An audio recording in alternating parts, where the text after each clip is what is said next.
session when a contingent of police officers along with unidentified individuals with plainclothes blocked their convoy and violently dispersed the crowd using tear gas and live bullets.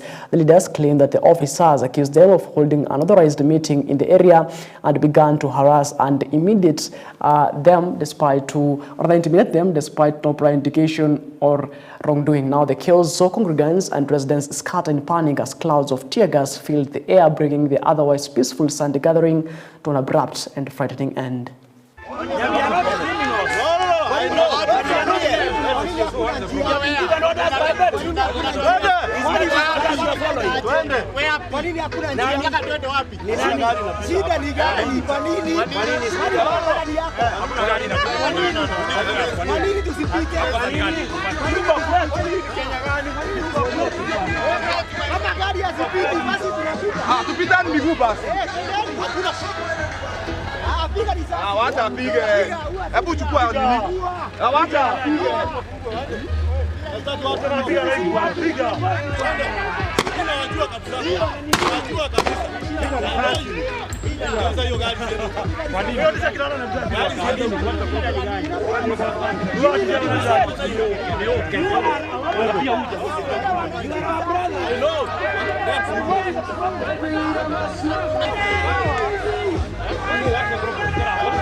What have we done?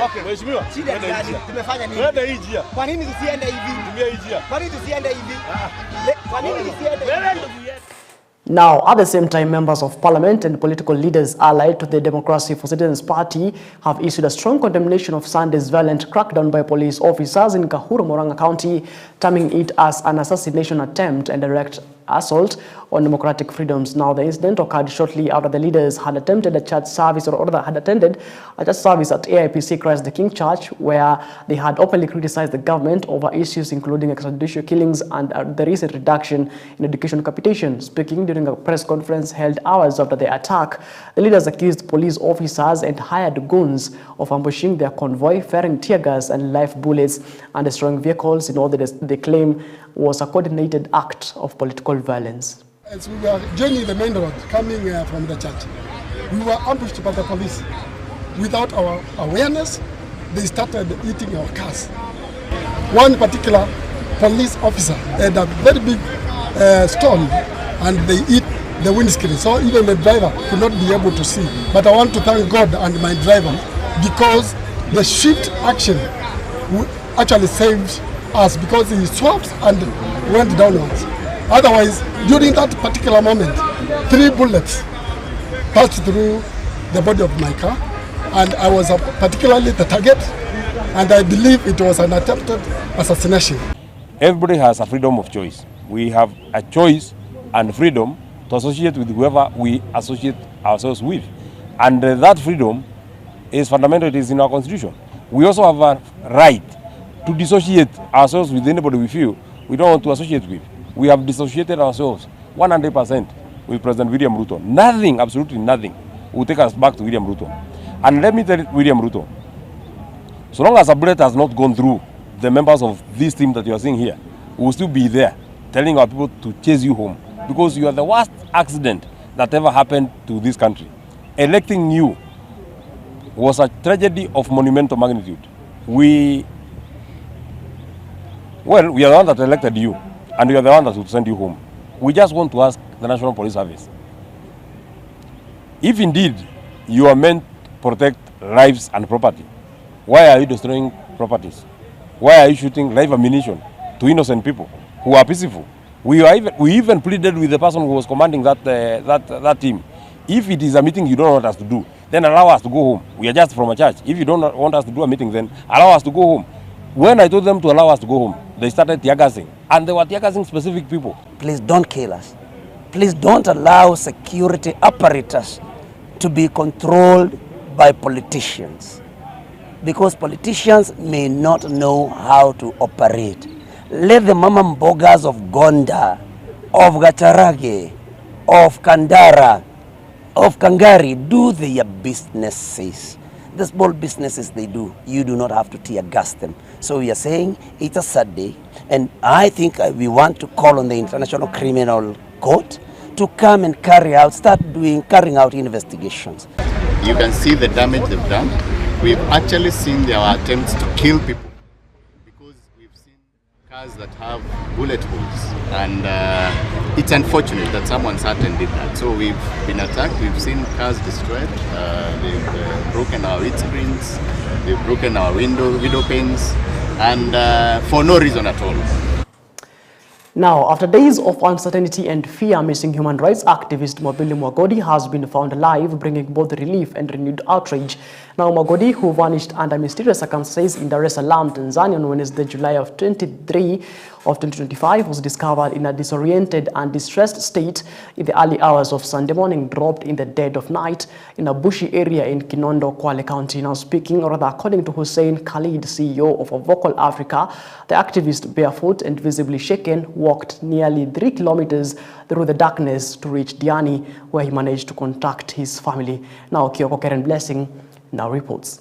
Emerging from the shadows of a terrifying disappearance, Mwabili Mwagodi, a fearless human rights activist and outspoken critic of state excesses, has been found alive, battered, shaken, but not silenced. Dumped in the stillness of a rural thicket in Kinondo, Kwale County at 3 a.m., Mwagodi's reappearance reads like a scene from a political thriller. Na sasa kumekuwa kubaya hapa kwetu, watoto wanatekwa nyara, watoto wanauliwa, wakina mama wamelia, wababa wamelia. And I thought, now God, it has come to my doorstep. So today I'm just thanking God. Yani Mungu ametenda kwa ajili ya Mwabili. And can you imagine yale mateso watu wetu wanapatia watoto wetu. Mwabili alikuja Kenya akiwa amefungwa hii kitambaa. Hii ndiyo alitupwa nayo huko Kinondoni hii. Amefungwa. A whole manager CEO viatu mwanangu alivyokuja navyo ndivyo hivi. Behind his haunted eyes and trembling voice lies a story soaked in fear. According to those close to him, Mwagodi was blindfolded, tortured, and interrogated about his political activism. His phones, passports, laptop, and even his belt were confiscated. Tunapomwangalia hana alama zozote zile kuonyesha anaumwa, amegongwa, kuguswa wamesema wamemchapa hapa Kenya, lakini tunamwona hajambo. Hadhi zake zote za kuonyesha yeye yuko Tanzania kihalali zote ziliweza kuchukuliwa. Ile residence yake ya Tanzania, vitambulisho vyake, mpaka kadi zake za benki zote zimeweza kuchukuliwa. Hata kwa hivi sasa hana hata shilingi. Alikuwa anatafuta matibabu lakini amepata shida kubwa sana katika kupata matibabu kwa sababu kadi zote zake ambazo zilikuwa ziko na pesa zake zilichukuliwa. Ndio kuna coordination kubwa sana serikali ya Tanzania na serikali ya Kenya. Na hivi sasa pia anahofia ukiona polisi wengi namna hii kuna sense ya harassment na bado anajaribu kumintimidate, na ukimwangalia anaongea sana, yuko stable kwa sababu vile ameapitia. His only protection, the courage that has long defined his work inside Diani police station, he found no refuge. Only 9 armed DCI officers, an apparent attempt to redetain the very man who had just survived what they now call an illegal cross-border retention.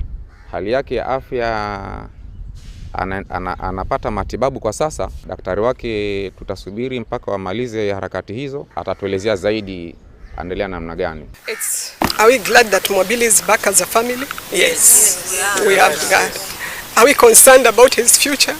Yes. We are concerned. We're just asking for the security apparatus, the governance systems of this country to use the right systems of justice. That is our stand. Reporting for EBN TV, my name is Kyoko Karen Blessing. Right, thank you, Kyoko Karen Blessing, for that particular report. Moving on, during a service at AIPCA, Christ the King Church leaders allied to Democracy for Citizens Party, DCP, took a strong stance against the government, sharply criticizing what they described as ongoing harassment, political intimidation, and extrajudicial killings targeting opposition figures. Now, addressing congregants from the pulpit, the leaders condemned the recent government decision to reduce capitation funds for public schools, warning that such budget cuts would severely undermine the country's education system, which they say said is already under strain. The service was interrupted shortly afterward by violent clashes, with the leaders blamed directly on President William Ruto. They accused the president of allowing goons to infiltrate security agencies, facilitating political violence and turning Kenya into a dangerous arena of political expression. Tunataka tukuombe, mahali ulipata Kenya, iwachie hapo. Usiturudishe nyuma tena. Ulipata masomo ikiwa ya bure. Waachie hapo. Kama imekushinda wewe waachie hapo ili mambo mengine yaendelee. Ulipata kama watoto wauliwe hapa Kenya, wewe waachie hapo. Waachana na watoto wa watu wengine. Tutagoja siku nyingine, Mungu atatusaidia huko mbele. Our children have a right to education. Auditor General tayari amereveal ya kwamba zaidi ya bilioni 180, 183 billion hazijaenda kwa shule kupitia ile capitation ya serikali. Na katika Auditor General report bado kati ya shule ambaye wamefanya sampling 16 billion imepotea. I have never seen a government that uses guns on its own children. Yani watoto, unaua watoto. The curse of these children, laana ya watoto na damu yao itawaandama until your own graves. Haiwezekani uwe watoto alafu on the basis of that blood that you have shed you want to tell Kenyans msimame pamoja tuwaletee maendeleo. Hiyo maendeleo kaa nayo, wachana na watoto wetu waishi maisha yao. Tuongee na mzee Raila Amolo Odinga. Tumwambie mzee, umefanya kazi nzuri sana miaka mingi hii ambapo umekuwa siasani. Lakini hii siasa ya sasa unayofanya kuunga mkono mtu anayeua watoto wetu, mtu ambaye ameamua kwamba sasa masomo ya bure yataisha, Raila Amolo Odinga baba, umeharibu your legacy. You will not have any legacy to talk about at the end of it all.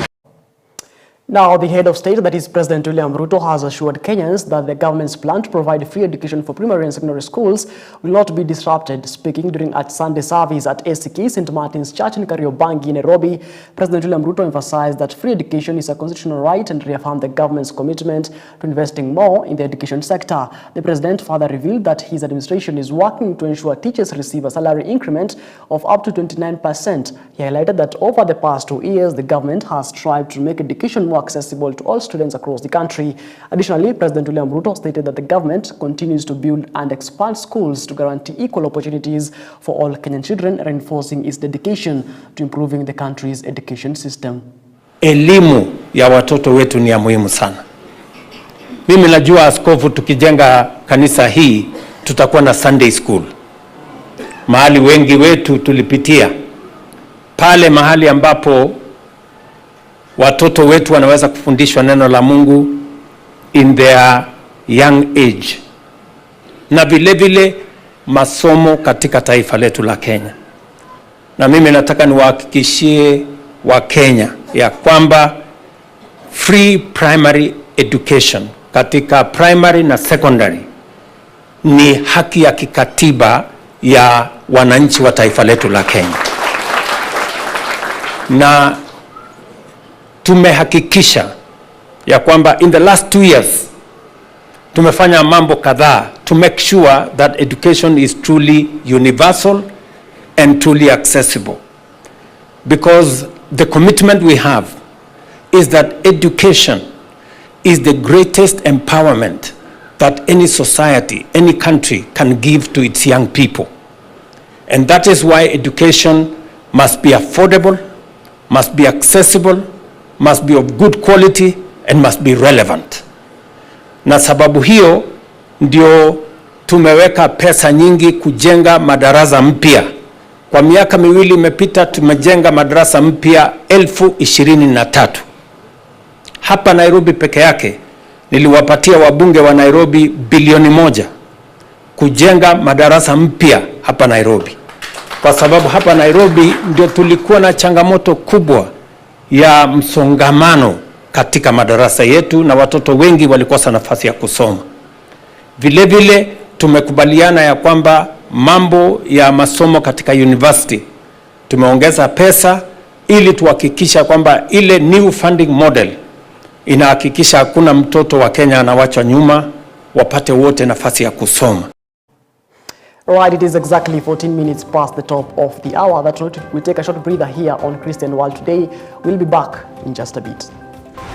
President William Ruto has reaffirmed his commitment to. President William Ruto declared that the 2 terms are for working.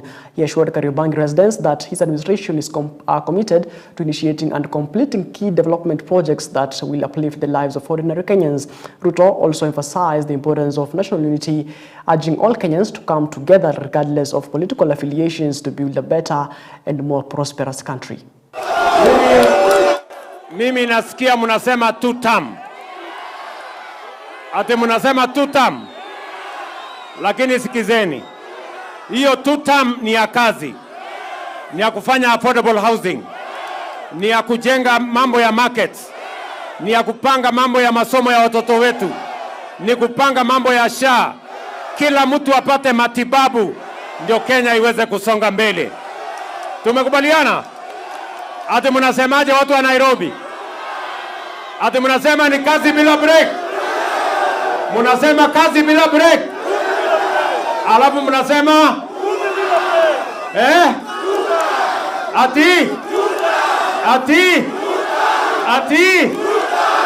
nyinyi ni watu wa ajabu sana.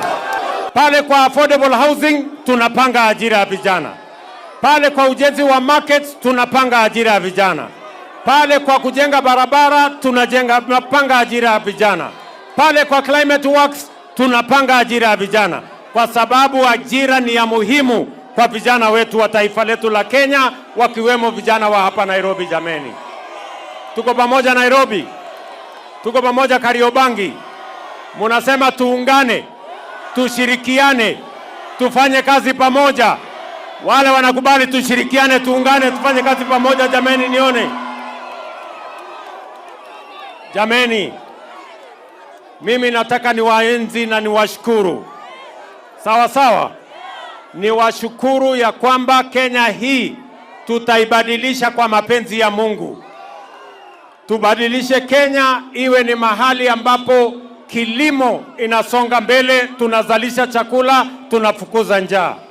Tunapanga ajira, vijana wafanye kazi, tuondoe umaskini. Tupange ya kwamba Nairobi hii itakaa kama sura ya Kenya, na Wakenya wote waungane wawe kitu kimoja. Kwa sababu Waswahili wanasema umoja ni nini? Si umoja ni nguvu jameni? Munasema umoja ni nguvu. Tuungane pamoja. Pamoja. Bas. All right. Wiper Democratic Party grassroots leader William Mwabili has declined a government appointment by President William Ruto to serve as a member of the Rongo University Council, citing concerns over government priorities and political inclusivity. Mwabili, who hails from Makueni County and was the runners-up in Kibwezi East parliamentary race during the 2022 general elections, was named in Gazette Notice number 10 of 116 dated July 25th of 2025 as a council member of the university for a 3-year term. However, speaking during a community engagement in Kibwezi East, Mwabili turned down the offer, saying it was unfortunate to receive such an appointment at a time when the government is failing to adequately provide basic education to ordinary citizens. Nimepata appointment kutoka kwa rais yule ambaye ako kwa kiti saa hii, Mheshimiwa Ruto, ati niende nikasimamia university kule Rongo Kisii. Na mimi nikajiuliza, sasa nikichukua hiyo appointment na vile hawa watoto wamewekwa kwa ile program ya kuwalipia kwa help, kitu ambayo haieleweki ni aina gani, sasa nitaenda kuwasimamia namna gani kama wenyewe wanashindwa kujilipia karo? Kwa hivyo nimemjulisha rais hiyo kazi ambayo amekuwa amenipa aipatie mtu mwingine. Tuko pamoja. Now, tonight on our special segment of the testimony from rock bottom to redemption, we bring you the powerful story of a man's journey through pain, addiction, and ultimately healing. Now, at just 15 years old, his world was turned upside down. When his mother walked out of his life feeling abandoned and betrayed, he turned to alcohol in search of comfort, but instead found years of darkness and despair. Yet, that wasn't the end of his story. Let's listen in as he shares how he broke free from the addiction and reclaimed his life. This is a story of hope, strength, and the power of transformation. Take a look. When I was 15, my mom decided that she didn't want to be there anymore, and so she left. I felt like I had lost a chunk of who I am when she walked out. I felt very betrayed and abandoned, and I realized there that my heart was, at that point, deeply wounded. Alcohol could temporarily numb the pain. Fast forward to age 23. As I was walking home, I was having a conversation with God, and I was hurt. He's sovereign, he's God, right? He can control my mom leaving, but he didn't. And I put 1 foot off of the street on my front lawn, and the next thing I knew, I was 30 feet away, sitting next to my house. He said, "Matt, you forgot who your king is. You forgot who your Lord is, and I love you. I want you to go to Bible school." I hit my knees, and I wept. 6 years later, I graduated, and 6 years later, I still had the problem. But a year and a half after I graduated, I decided God called me to teach people His Word, and I can't be a Bible teacher or a pastor or anything like that if I'm an alcoholic. My doctor told me that if I quit cold turkey, the withdrawals would likely kill me. But I said, "Lord, I'm going to detox, and you've got to get me sober." And He did. Yeshua healed me. I was supposed to be in detox for 8 days. I was there 4.5 days. Yeshua broke the chain. It's been over 3 years and I haven't had a sip. On my YouTube feed, there was a testimony from an Israeli gentleman. He just shared of how he came to know Messiah. I was subscribed to the channel and I wanted to hear more. And so that led me to this journey of exploring more about the Jewish people, the prophecies that God gave about them, because Yeshua, or Jewish Messiah, is my salvation. That gives me such a strong love for Israel and a support for His people. I see them as such an integral part of the story of all of mankind. God said that Israel would be a light to the nations. I've learned this through One for Israel, and so if I have an opportunity, whether it's standing at the pulpit or a coffee with a friend, to be a light to anyone, Jew or Gentile, I should take that opportunity. Yeshua loved you and I enough to die for you and I, but He also loves the Jewish people enough to hold His covenant with them. All the way back from Genesis 3:15, where God promised the seed that would crush the serpent's head, all the way through the Old Testament, Messiah actually fulfilled all of those prophecies down to the letter. And that's instilled in me a sense of hope that no matter how dark my future is here, I have a promise of eternity with Yeshua. I'm Matt from Alberta, Canada, and I am One for Israel. Right, what a moving journey from heartbreak to healing. At just 15 years, he was left behind by the person he trusted most. That moment of betrayal led him to a dark path of alcohol addiction, searching for answers in all the wrong places. But today, he stands as life proof that even from the lowest point, redemption is possible. His story reminds us that no matter how far we fall, there's always a way back. Thank you for joining us. This has been Christian World Today. My name is Martin Macharia, and let's meet again. Do have yourself a good night. Many thanks we do appreciate your company here on the program. My name is Martin Macharia. Do have yourself a good night. And as always, let's do this again when God says we do.